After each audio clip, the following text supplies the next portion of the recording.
My life seemed like it was going pretty well.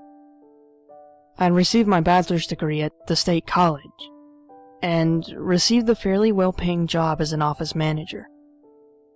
The thing is, something felt like it was missing from my life. Soon I figured out that what I wanted was love. I wanted to have a wife to keep me company, but the only women I knew worked at the office and were drop-dead ugly. After coming home one evening from a long day at work, I grabbed a Coke, sat down, and booted up my computer. I was very desperate to find love as soon as possible, and it seemed my only choice to find it was through online dating. I visited a popular website, registered, and set up my interests in the hopes that I'd be matched soon. The next morning, I woke up and turned the computer on once more. I noticed there was only a total of 2 matches, and, strangely enough, one of the 2 was a drop-dead ugly coworker. The other had no profile picture, and the name was unfamiliar. Knowing how desperate I was, I took a chance and private messaged this girl, asking her to meet up at a local cafe that night. This person replied back about 3 minutes later, saying okay. I was very excited, but at the same time, anxious to see how it would go.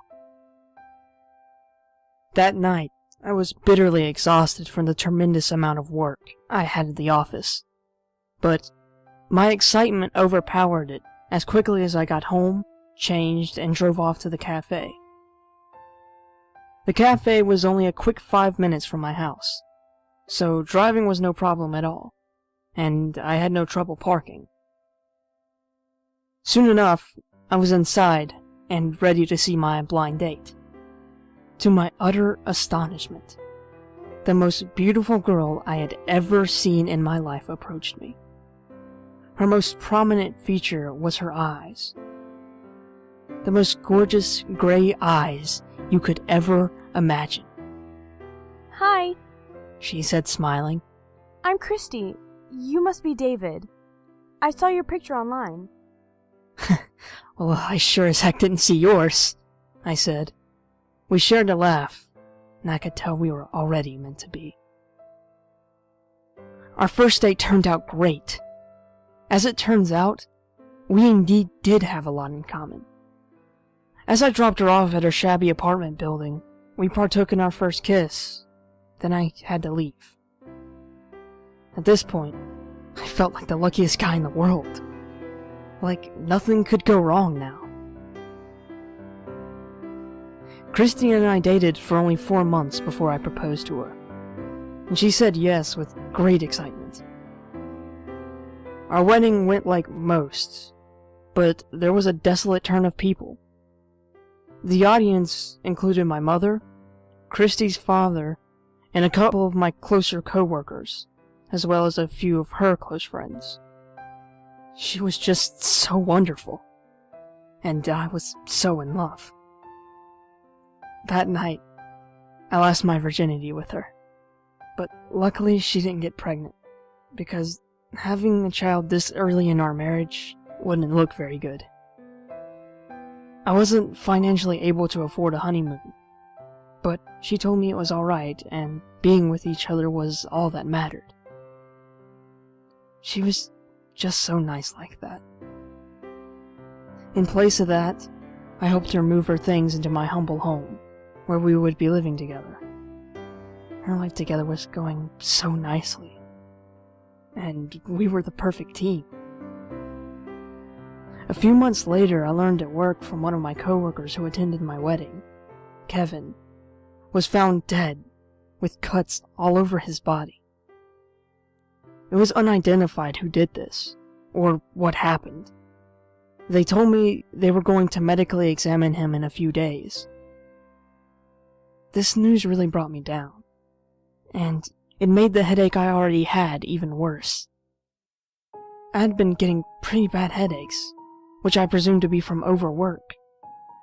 I got home late that night, and it appeared Christy was already in bed. I wasn't very hungry, so I went up to my room to join her. I immediately told her about my friend Kevin being found dead. She sat up suddenly, looked at me, and smiled, which was odd considering the situation. She then said, "Don't worry about it. He'll be fine." I wasn't sure whether to be surprised or relaxed at her tone, but given her sweet nature, I just ignored it and went to sleep. The following morning I woke up sick, coughing badly and feeling the urge to vomit. Staying home from work, which was the only nice part about it, beside the fact Christy being so caring for me while I was in need, "I love you. Feel better." were the relaxing words spoken to me every so often that day. As night fell, she silently joined me in bed and turned off the lights. About 30 minutes in, I was having trouble sleeping. I wrapped my arm around Christy in an attempt to hold her, but just then my hand froze. I couldn't move. Her skin was cold as ice. "Christy? Are you alright?" I asked, but she didn't respond. I turned her over to reveal my wife, but in the most horrific way I could imagine her. I screamed as loud as I could. I shoved her away from me and bolted for the bathroom. What I saw was my Christy, with her eyes missing, revealing bloodied sockets and pale white skin. I wasn't sure about any other detail because my eyes were not fully adjusted to the darkness. I sat there and I cried until I suppose I fell asleep. Surprisingly, I felt refreshed that morning. But that quickly changed into fear as I remembered what I had just seen. My vision was blurred and distorted, most likely due to my excessive amount of crying. I had to push on and overcome my fears about whatever I had witnessed the night before. I opened the door slowly, making sure I didn't make a sound. As I slowly turned toward the bedroom, I noticed she wasn't there. I heard something coming from the kitchen, metal banging together. I rushed over to check the scene, where I saw my beautiful wife there, picking up the pan she had dropped. As soon as she saw me, she dropped them again. "What the hell happened last night?" she asked, but she sounded more concerned than angry. I felt like I had to throw my guts up, so I did. I lied. She took the bait, fortunately. "Oh, well, feel better." She kissed me and went back to cooking up breakfast. My weekend wasn't starting off so great after all. I contemplated what I'd seen, and what had just happened. I just couldn't explain it. I tried to think past it, like it would never happen. But it did. It haunted my dreams. Her lifeless body, her lack of eyes. But the worst part of my nightmares were what it did. Her body would just stand up like a marionette, put its face to mine, sending the odor of rotting flesh into my nostrils. "There's no escape. It whispered coldly. We'll be together forever." It grinned, showing her regular, beautiful smile. But that smile now sent shivers down my back. I thought I was losing my mind. I saw that thing everywhere. It was hiding behind a cubicle. It was lying down at the park. I was frantic to get away from it, but It just wouldn't stop. I wanted Christy. My Christy. The one I'm in love with. Not that ghoul. I knew I needed to end it. The following day I walked into my house and saw the body standing near the kitchen, slouched over like in my dreams.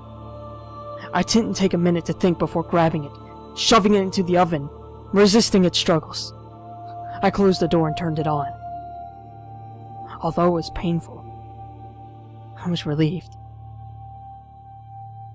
The oven began to shake violently and emitted screams which were so pain-filled and horrible to hear, I ran out of my house.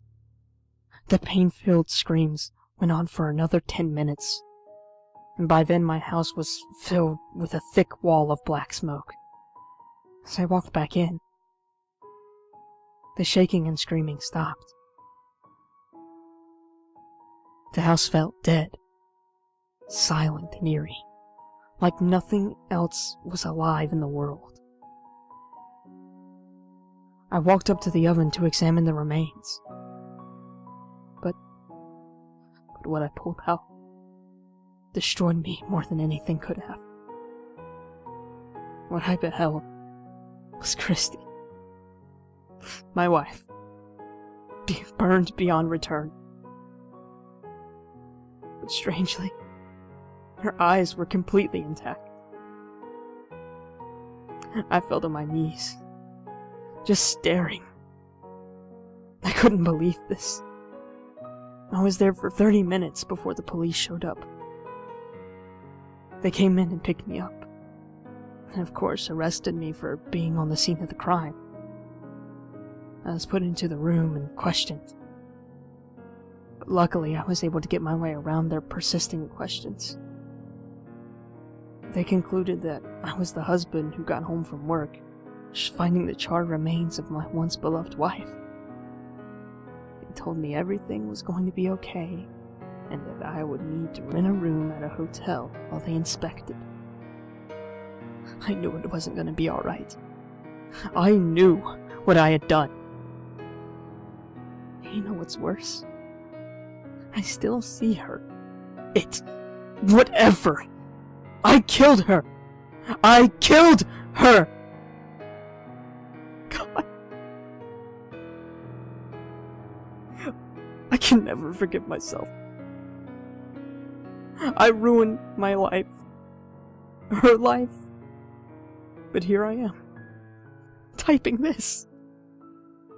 So, since I wanted to try and go on through my insane depression, I attempted to go to work the next day.